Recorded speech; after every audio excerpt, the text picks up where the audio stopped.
Are you ready? எதற்கு? கடவுளை அன்பு செய்ய. எப்படி? புனித சார்லஸ் பொரோமியோ சபையின் வழியாக.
ஆதியிலே கடவுள் இவ்வுலகை மிக அழகாக படைத்தார்.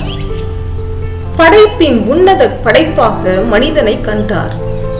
கடவுள் மனிதனை படைத்த நோக்கமே அவரை அறிந்து கொண்டு அன்பு செய்யவும், அவருக்கு பணிபுரியவும் மற்றும் அவரோடு என்றும் ஒன்றித்து இருப்பதே. இளைய சமுதாயமே, கடவுள் நம்மை படைத்ததன் நோக்கத்தை சற்றேனும் உணர்கிறோமா? புனித சார்லஸ் பொரோமியோ சபை உங்களை அன்புடன் அழைக்கின்றது. ஏழைகளுக்கும் பாமர மக்களுக்கும் இரக்கமும் பரிவும் காட்டும் நோக்கத்துடன் பெல்ஜியம் நாட்டில் டூர்னே மறை மாவட்டத்தில் வெஸ் என்ற கிராமத்தில் துவங்கப்பட்டது எம் சபை.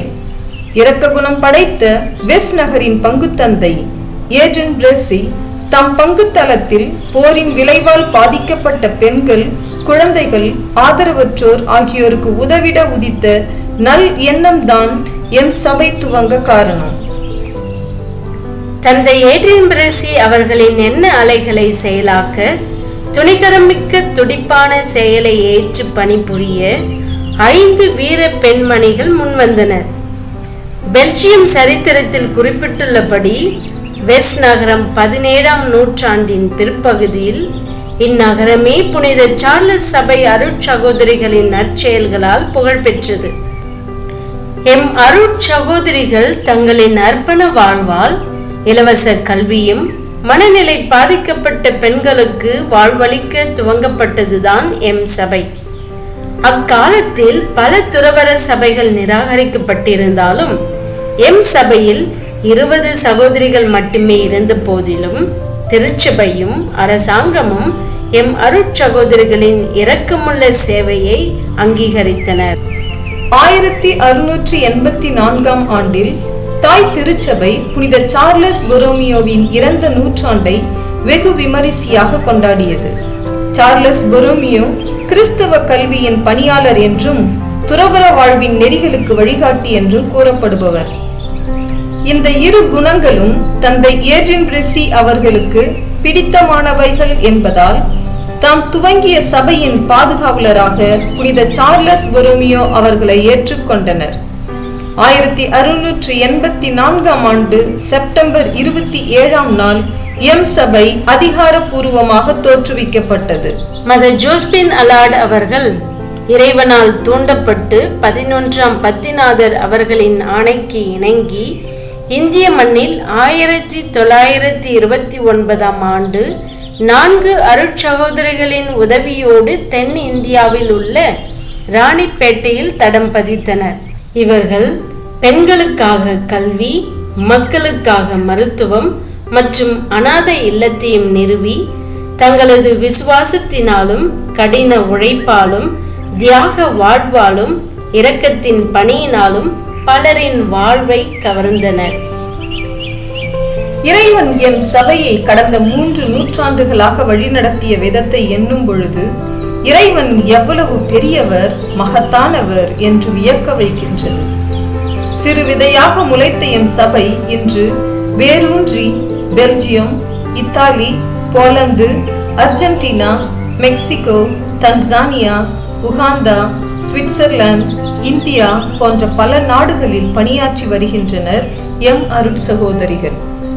இறைவனின் இடைவிடாத அருளால் இந்தியாவில் இன்று என் சபை 3 ப்ராவின்ஸாக பிரிக்கப்பட்டு 64 இல்லங்களிலும் 12 மாநிலங்களிலும் மக்களின் தேவைகளுக்கு ஏற்ப தம் பணிகளை மாற்றிக்கொண்டு கடவுளின் பணியை தொடர்கின்றனர். புனித சார்லஸ் சபை அருட்சகோதரிகளின் தனித்துவமே கிறிஸ்துவ கல்வி மூலம் அனைத்து மக்களுக்கும் சிறப்பாக ஏழை, எளிய மற்றும் ஒதுக்கப்பட்ட மக்களுக்கு கடவுளின் இரக்கமுள்ள அன்பை தம் சேவையின் மூலம் வெளிப்படுத்துதல்.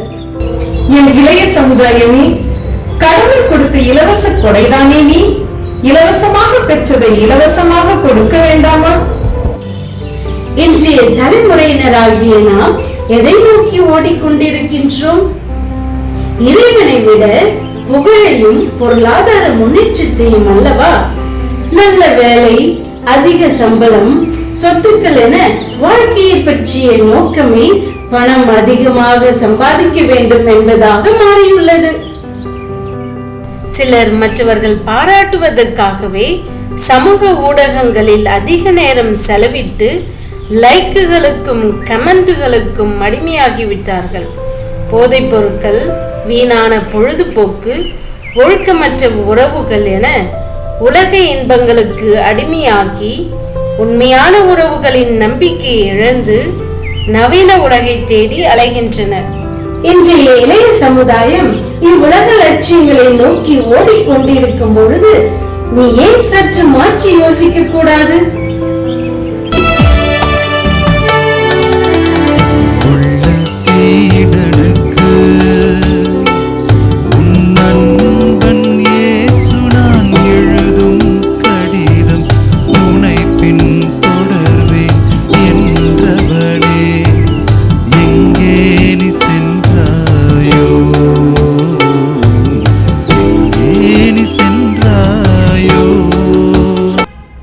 உலகெங்கும் சென்று இயேசுவை அறியாதவர்களுக்கு அறிவித்திட, பள்ளி மற்றும் கல்லூரிகளின் மூலம் கல்வி பணி ஆற்றிட, சமூக பணியால் சமுதாயத்தை முன்னேற்றிட, அகதிகளுக்கும் புறம் தள்ளப்பட்டவர்களுக்கும் முதியோர்களுக்கும் கைவிடப்பட்டவர்களுக்கும் ஆதரவளித்திட, மனநோயாளிகளுக்கு மறுவாழ்வு அளித்திட, மறைமறுப்பு பணிபுரிய, சிறைப்பணியாற்றிட, மலைவாழ் மக்களின் வாழ்வை முன்னேற்றிட என பல பணிகள் புரிய, இறை உறவில் வாழ்ந்து வளர்ந்திட, வளர்ச்சி பெற்றிட எம்மோடு இணைந்து பணிபுரிய அழைக்கிறது எம் சார்லஸ் சபை. என் அன்பு மகளே, நீயே திருச்சபையின் எதிர்காலம். என் அழைப்பை நீ ஏற்பாயா? என் பணிகளை நீ செய்வாயா?